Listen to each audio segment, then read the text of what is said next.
নমস্কার, আমি অনামিকা। আমার একটা ছোট্ট নতুন ব্লগে আপনাদের অনেক অনেক স্বাগত।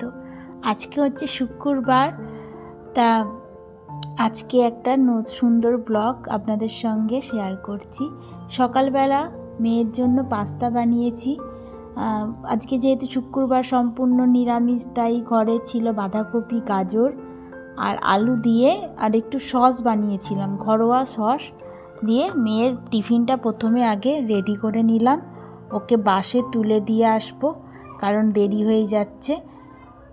বাসে তুলে দিয়ে আসার পর বাবার বাগানটা হঠাৎ চোখে পড়ল। বাগানটা বাবা খুব সুন্দর করে বানিয়েছেন। বাবা আমার শ্বশুরমশাই, ওনার এখন অবসর সময় এই বাগান নিয়ে উনি থাকেন। আমরা যেখানে থাকি সেখানে একটা ছোট্ট জায়গার মধ্যে খুব সুন্দর করে একটা বাগান তৈরি করেছেন। অনেক রকমের গাছপালা আছে। এই যে পেঁপে গাছটা বড় হেলে পড়েছে, ওটা আবার ঠিক করে দিয়েছে। অনেক রকমের গাছ বসিয়েছে, ডালিয়া গাছ। গাছগুলো এখনও বড় হয়নি, সবে বসিয়েছে। আমরা তো মাঝে মাঝে বাড়ি চলে যাই, তাই ঠিক টাইমে বসানো হয়নি। এতদিন অনেকেরই গাছ বড় হয়ে গেছে, আমাদের সবে বাবার যে গাছগুলো সবে ছোট ছোট আছে। এখানে টমেটো গাছ বসিয়েছে। টমেটো গাছগুলো বাবা বলছিল কালকে যে ধরে গেছে। অন্য গাছগুলো কি হচ্ছে যে বেগুন গাছগুলো, বেগুন চারাগুলো পোকা ধরে যাচ্ছে। তাহলে বলছি কি করা যায়। এই নানা রকমের ওষুধ বানাচ্ছি ইউটিউব দেখে দেখে, না বা কারোর থেকে জিজ্ঞাসা করে।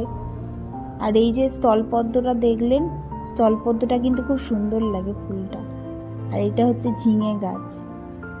ঝিঙে হয়েছিল গতকাল, আমি ঝিঙে ঝোলও বানিয়েছি মাছ দিয়ে, খুব সুন্দর খেতে হয়। ঘরোয়া সবজির টেস্টই আলাদা। এখানে পুঁই শাক, অনেক রকমের শাক সবজি হয়েছে। আর ফুল গাছও হয়েছে। এইটাই কাঞ্চন ফুলটা আমার এক বান্ধবী দিয়েছিল, কাঞ্চন ফুলটা হবে, কুড়িও এসেছে। আর এখানে গাঁদা ফুলের চারা লাগিয়েছে। আর এই যে গাছগুলো দেখতে পাচ্ছেন, এইগুলোর দায়িত্ব আমার ওপর, আমাকে জল দিতে হয়। ওইগুলো লোক আছে। স্থলপদ্মটা আজকে ফুটেছে, কি সুন্দর লাগছে না? স্থলপদ্মটা দেখতে এত ভালো লাগে, আর কালারটা এত সুন্দর, খুব ভালো লাগছে। ব্যাস, আমি এবার ওপরে উঠে এলাম। আর আজকে সবজিওয়ালার থেকে নিলাম দুটো ফুলকপি। কি রান্না করব ভাবলাম, ফুলকপি আছে বললো, তাহলে দুটো ফুলকপিই নিই। আজকে ভাবছি একটু ফুলকপি আলু দিয়ে একটু ভাজি বানাবো, একটু মাখা মাখা ভাজা ভাজা টাইপের মশলা দিয়ে। খেতে কিন্তু দারুণ লাগে। এরকমভাবে ফুলকপি কেটে নিয়ে আর আমি একটু নুন দিয়ে ভাপিয়ে নেব। এদিকে আলুগুলো ভাজছি, বেসন দিয়ে আলু ভাজছি।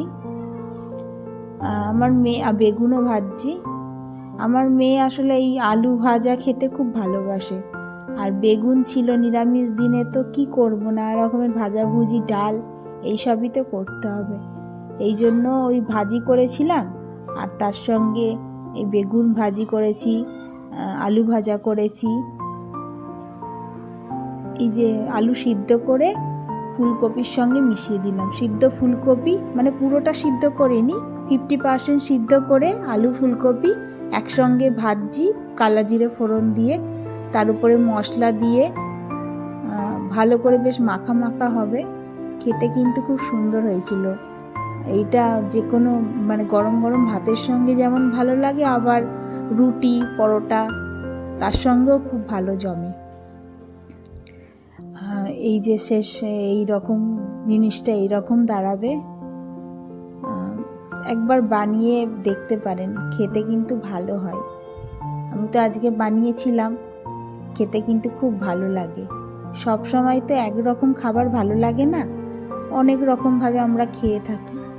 এখানে আলু আর বেগুন ভাজা এখানে করেছিলাম ঝিঙে দিয়ে ডাল, ঝিঙে দিয়ে মুগের ডাল।